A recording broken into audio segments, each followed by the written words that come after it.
Ya, oke guys, sekarang kita lanjutkan tentang subbab F, yaitu subbab F, kerajaan-kerajaan Islam di Nusantara. Nah, yang pertama kita bahas adalah nih, Kerajaan Samudra Pasai. Nah, kerajaan ini terletak di Provinsi Aceh ini ya, di Aceh sekarang, daerah istimewa Aceh. Nah, Aceh. Nah, Kerajaan Samudra Pasai ini dibangun oleh tokoh yang bernama ini Marah Silo. Nah, kemudian Marah Silo ini hasil membangun Samudra Pasai, kemudian memeluk Islam, kemudian dinobatkan menjadi raja di Samudra Pasai ini. Nah, dengan gelar Sultan Malik Al-Saleh yang selama ini kita kenal sebagai raja pertama dari Samudra Pasai, Sultan Malik Al-Saleh ini ya. Nah, jadi Sultan Malik Al-Saleh itu nama aslinya Marah Silo, setelah berganti agama menjadi Islam dan dinobatkan menjadi raja di Samudra Pasai, namanya berubah menjadi Sultan Malik Al-Saleh. Nah, dia dinobatkan menjadi raja di Aceh tahun 1285.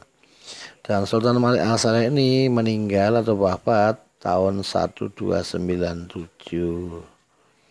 Nah, ini sekitar berapa ini? 12 tahun dia berkuasa di Samudra Pasai. Nah, kemudian Sultan Malik Al-Saleh ini digantikan oleh putranya yang bernama Sultan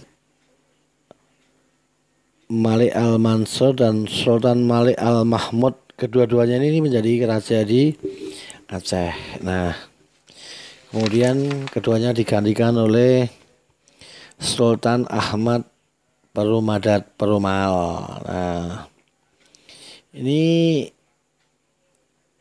pada masa Sultan Ahmad Perumadat Perumal ini sudah ada kunjungan dari utusan Kesultanan Delhi, yaitu pada tahun 1345 ini Ibnu Batutah. Ibnu Batutah itu utusan Sultan Delhi ke negeri Cina, tetapi dia mampir ke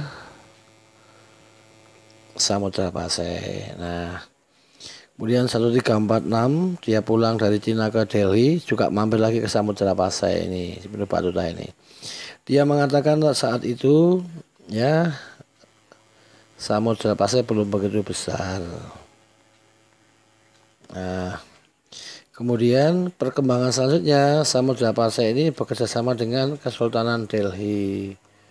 Nah, hal ini diketahui oleh Majapahit. Nah, akhirnya diserang oleh Majapahit. Nah, akhirnya mengalami kemunduran. Ini 1349 ini diserang Majapahit ini dan mengalami kemunduran. Samudra Pasai ini merupakan kerajaan yang bercorak maritim. Jadi pusat perdagangan dan pelayaran saat itu di Aceh. Nah, Samudra Pasai itu ya. Setelah kerajaan Samudra Pasai, kita menginjak kerajaan berikutnya di kerajaan Aceh. Ini juga kerajaan bercorak Islam. Nah, Aceh ini berkembang pesat setelah Malaka jatuh ke tangan Portugis.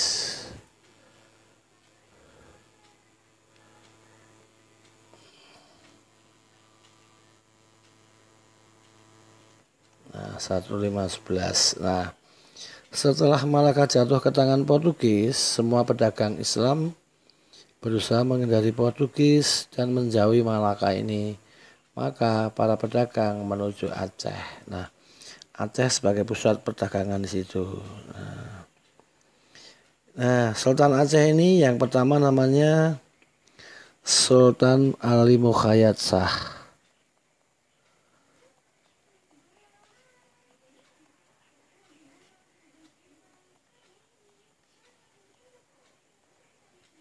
Sultan Ali Mukhayat Shah yang berkuasa ini. 1514, 1514, 1528 ini. Nah, puncak keemasan Aceh, puncak kejayaan atau puncak keemasan di tangan Sultan Iskandar Muda. Nah, Sultan Iskandar Muda ini. Nah, pada masa ini Aceh mencapai puncak kejayaan. Sultan Iskandar Muda ini bertahta tahun 1593 sampai 1636. Cukup lama dia berkuasa ini, 42 tahun. Nah, ini. Nah, sepeninggal Sultan Iskandar Muda, pengganti-penggantinya tidak sekuat Sultan Iskandar Muda, sehingga Aceh mengalami kemunduran. Di antaranya kekalahan dari Portugis, penyebab kemunduran Aceh.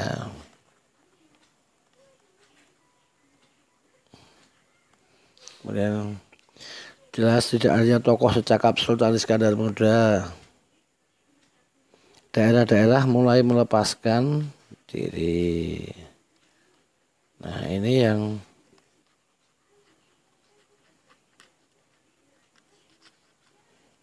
menyebabkan Aceh mengalami banyak kemunduran.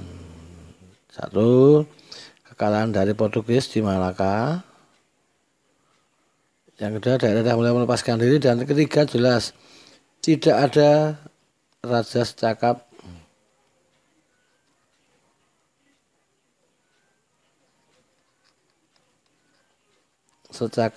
Sultan Iskandar Muda, tak singkat SIM gitu aja ya. Nah, ini penyebab mundurnya kerajaan Aceh. Itu ya guys. Yang ketiga adalah kerajaan Malaka. Nah, ini kerajaan Malaka. Ini adalah kerajaan yang merupakan negara pelabuhan ini. Ini ada di pantai barat Malaya, ini daerah Malaysia, ini semenanjung Malaka ini ya. Nah ini jelas negara maritim ini, kerajaan Malaka ini. Kerajaan ini didirikan oleh Paramisora.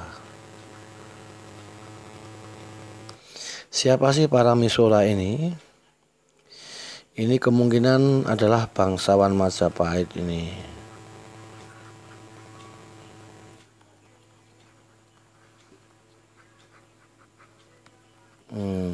Mungkin karena perang Paregreg.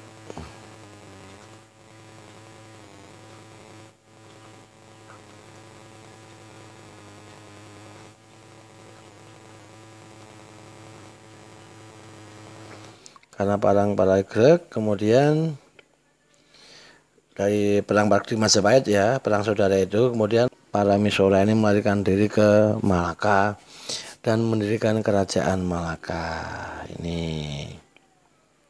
Ini didirikan sekitar awal abad ke-15.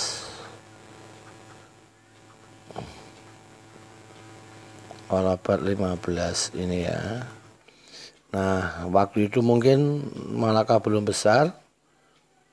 Nah, karena takut ancaman dari Majapahit mungkin kemudian Paramisora ini minta bantuan ke Tiongkok.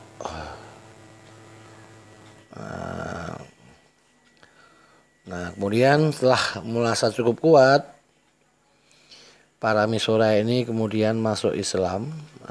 Masuk Islam Paramisora ini. Dan menjadi sultan pertama di Malaka. Namanya adalah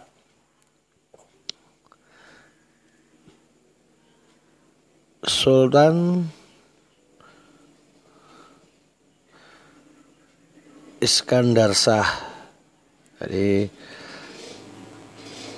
Paramisora ini setelah masuk Islam, pendiri Malaka ini menjadi Sultan Iskandar Shah.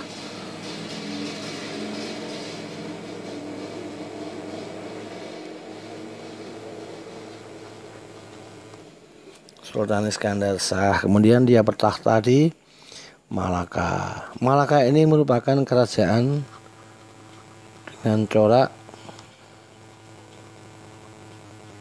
maritim. Nah, kemudian Puncaknya pada masa Sultan Mudafar Shah. Siapa sih Sultan Mudafar Shah? Ini cucu dari Sultan Iskandar Shah ini, Sultan Mudafar Shah. Ini puncak kejayaan Malaka.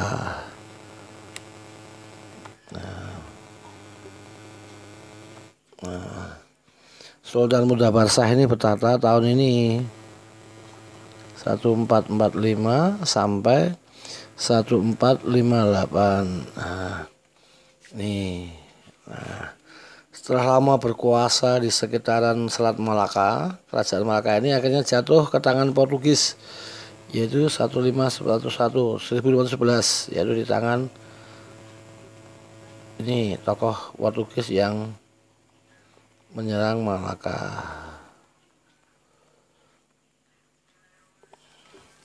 Albuquerque ya, ini Alfonso de Albuquerque ini adalah orang Portugis yang bertakhta di Kalkuta, India.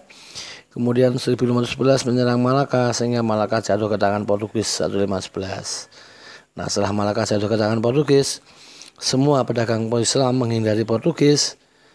Akhirnya mereka membentuk sebuah bandar lagi di Aceh. Ini kerajaan Malaka ya. Oke. Berikutnya adalah kerajaan Demak. Nah, kerajaan Demak ini kerajaan yang terletak di pantai utara Jawa. Nah, kerajaan Demak ini berdiri tahun 1478 Masehi ini. Ini pas jatuhnya Raja Kertabumi ini ya. Raja Kertabumi dari Majapahit jatuh. Nah, pendiri dari kerajaan Demak adalah Raden Patah. Nah, Raden Patah ini putra dari Raja Kertabumi di Majapahit. Nah, Raden Patah ini anak dari Raja Majapahit Prabu Kertobumi. Nah, atas kesepakatan Wali Songo, Raden Patah ini dijadikan raja di Demak. Kemudian pengganti dari Raden Patah adalah Adipati Yunus.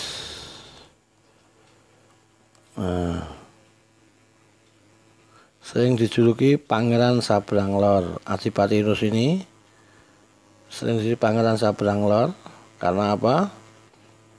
Dia sempat menyerang posisi Portugis di Malaka. Nah, maka dijuluki Pangeran Sabrang Lor. Ini karena menyerang Portugis di Malaka. Namun serangan itu gagal.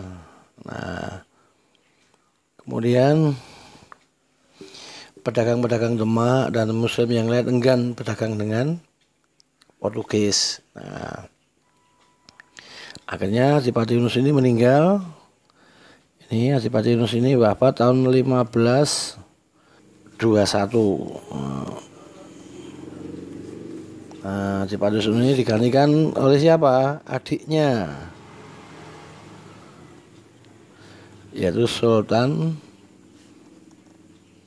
Trenggono. Sultan Trenggono ini terakhir dan terbesar di Demak.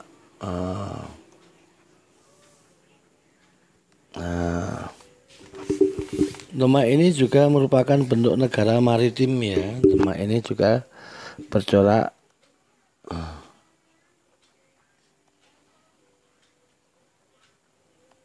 maritim atau mengandalkan pelayaran dan perdagangan. Nah, kemudian apa? Di Demak ini, kejatuhan Demak, terutama setelah Sultan Trenggono itu meninggal atau wafat, ini ada kekacauan politik. Nah, Para pengganti Sultan Trenggono ini saling berebut tahta. Mereka saling berebut tahta. Pengganti Sultan Trenggono ini saling berebut tahta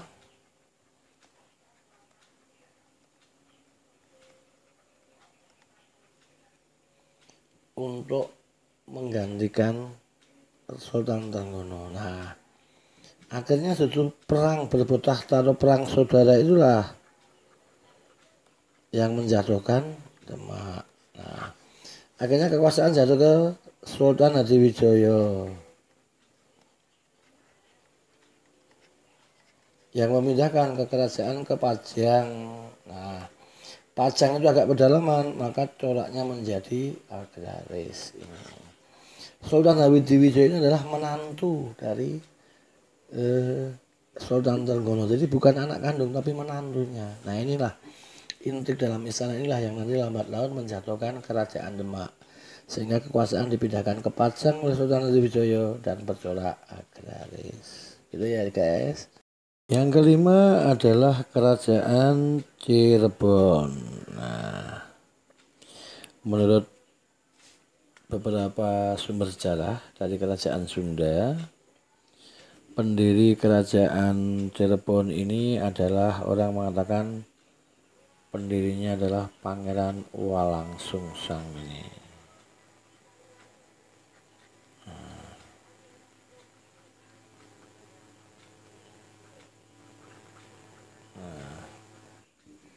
Pangeran Walangsungsang ini adalah putra Raja Siliwangi dari Pajajaran. Nah, kemudian Pangeran Walangsungsang ini kemudian mendirikan kerajaan Cirebon. Nah, mendirikan kerajaan Cirebon ini, kemudian dia naik haji, namanya diubah menjadi Haji Abdullah Iman. Haji Abdullah Iman.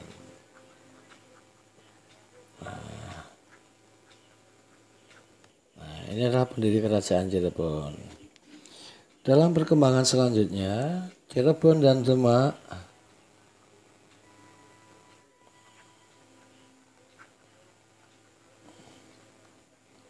terjalin akrab.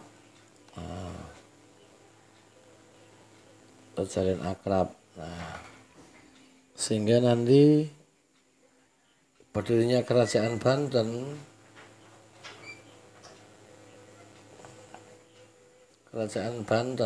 ini tidak lepas dari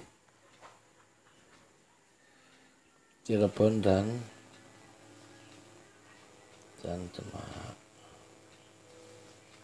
Nah, kerajaan Cirebon ini jadi penghubung budaya Jawa di timur dan budaya Sunda di barat. Cirebon jadi jembatan untuk dua budaya besar ini, Jawa dan Sunda.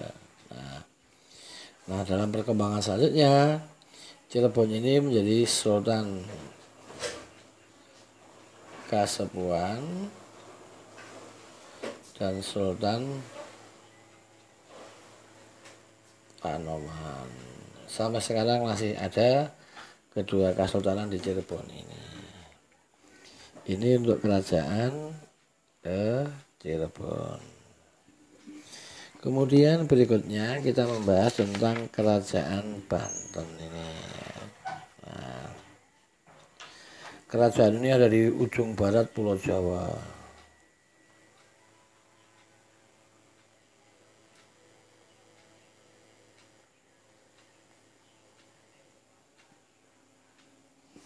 Kerajaan Banten ini di ujung barat Pulau Jawa.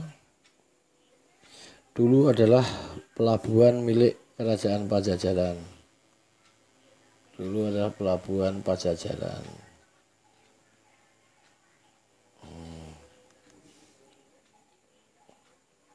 Akhirnya setelah Malaka jatuh ke tangan Portugis, ini menjadi pelabuhan yang cukup maju. Nah, ini menarik bagi Demak dan Cirebon. Akhirnya apa?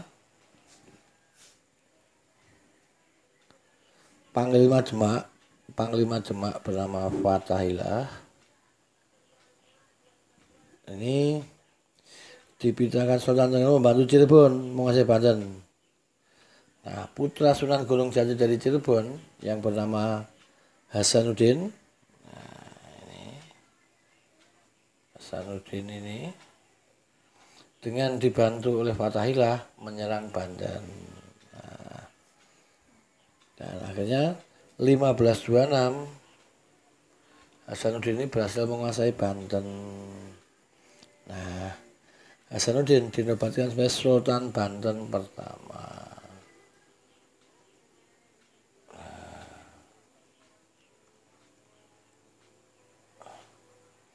Jadi pendiri kerajaan Banten ini ya Hasanuddin ini. Dulu saat dibantu Panglima Kerajaan Demak Fatahillah ini, dia menyerang Bandar Banten dan akhirnya dapat dikuasai, kemudian jadikan negara Islam dan Hasanuddin raja pertama. Nah, puncak keemasan Banten pada masa Sultan Ageng Tirtayasa, yang nanti terjadi intrik dengan VOC. Nanti dengan VOC bukan kerajaan ya. Ini dengan VOC dari intrik yang nanti akhirnya Sultan Haji anaknya dapat diadu domba oleh VOC dengan ayahnya Sultan Ageng Tirtayasa ini. Nah, itu sekilas seringkas tentang kerajaan Banten ya. Ini Banten.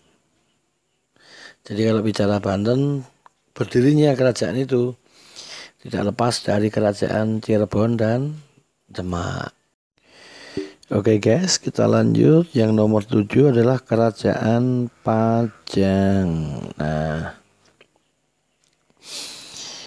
kita bicara kerajaan Pajang tidak lepas dari kerajaan Demak. Ini sangat berkaitan. Nah, di akhir kerajaan Demak, sepeninggal Sultan Trenggono tadi adalah kerajaan Demak terbesar dan terakhir. Nah, setelah Sultan Trenggono wafat, ini menimbulkan kekacauan politik ini di kalangan penerus ahli waris Sultan Trenggono ini. Nah, banyak daerah-daerah karena ada kekacauan yang melepaskan diri dari Demak ini. Nah, di dalam istana para ahli waris ini saling berebut tahta, maka terjadi perang saudara merebutkan tahta. Perang saudara memperebutkan tahta.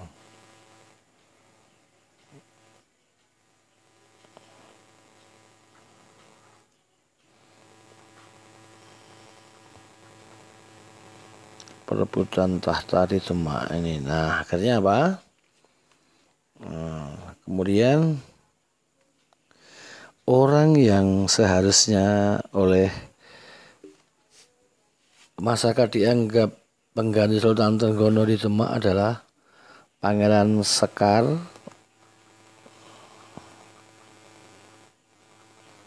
Sidrolepen. Nah, putra dari Sultan Trenggono ini.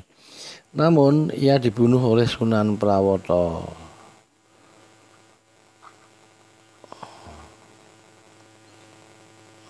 Sunan Prawoto. Nah, yang juga berharap Sunan Prawoto ini mendapat waris raja. Nah, setelah Sunan Prawoto membunuh Sekar Sidrolepen ini, anak dari Sekar Sidrolepen yaitu Aryo Penangsang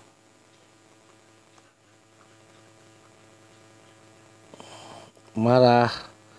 Akhirnya apa? Sunan Prawoto dan beberapa pendukungnya dapat dibunuh oleh Aryo Penangsang. Akhirnya Aryo Penangsang bertahta di Demak. Namun hal ini tidak berlangsung lama, karena Aryo Penangsang ini dapat dikalahkan oleh menantu Sultan Trenggono yaitu Joko Tingkir, yang kemudian dikenal sebagai Sultan Hadiwijaya. Nah, Sultan Hadiwijaya ini, Setelah dia berhasil menguasai Demak, maka Hadiwijaya ini memindahkan ibu kota atau pusat kerajaan Demak ke Pajang. Maka dengan berpindahnya dari Demak ke Pajang ini, Demak berubah dari maritim ke agraris di pedalaman. Nah, nih setelah dia memindahkan kerajaan ke Pajang atas restu dari Sunan Giri, dia menjadi adipati di Pajang. Nah, itulah tentang kerajaan Pajang. Nah, untuk perkembangan selanjutnya ini sangat berkaitan dengan nomor 8, yaitu kerajaan Mataram. Gimana? Saat Sultan Hadiwijaya ini berkuasa di Pajang, Ki Ageng Pemanahan itu diberi tanah di kabupaten atau Kadipaten Mataram, menjadi Bupati Mataram yang ada di sekitaran Kota Gede. Ya, sekarang di Kota Gede Jogja itu ya, Alas Mentau itu. Nah, saat Ki Ageng Pemanahan itu meninggal, maka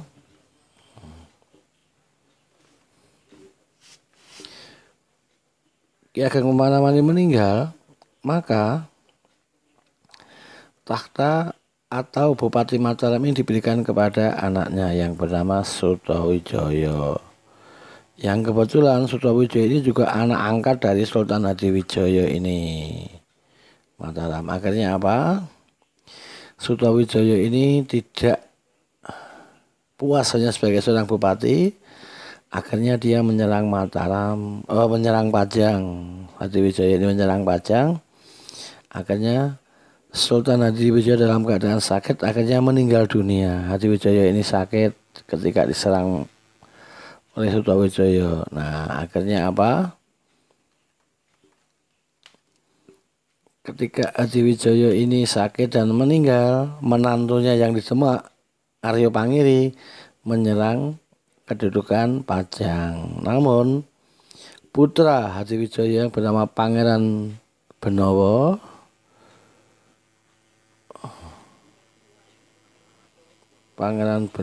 ini dapat mengalahkan Aryo Pangiri yang tadi menantu dari ini tadi. Ini Aryo Pangiri ini dapat diserang oleh Benowo ketika menyerang Pajang kedudukan Demak ini. Nah, akhirnya Pangiri dapat dikalahkan dan Pangeran Benowo ini menyerahkan takhta Pajang kepada Sutawijaya. Akhirnya Sutawijaya mendirikan kerajaan Mataram Islam di Kota Gede, yaitu sekitar abad ke-16 atau 1586. Raja pertama Mataram Islam adalah Sutawijaya atau sering disebut Panembahan Senopati.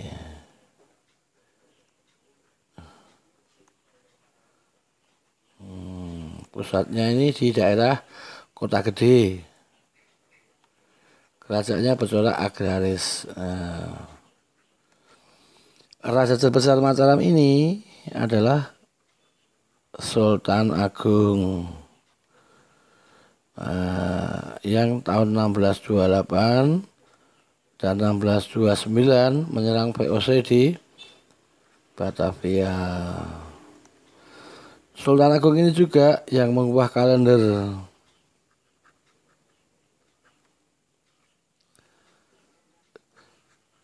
Jawa dengan hitungan bulan. Sultan Agung juga mengarang kitab Sastra Gending. Sultan Agung inilah raja terbesar Mataram.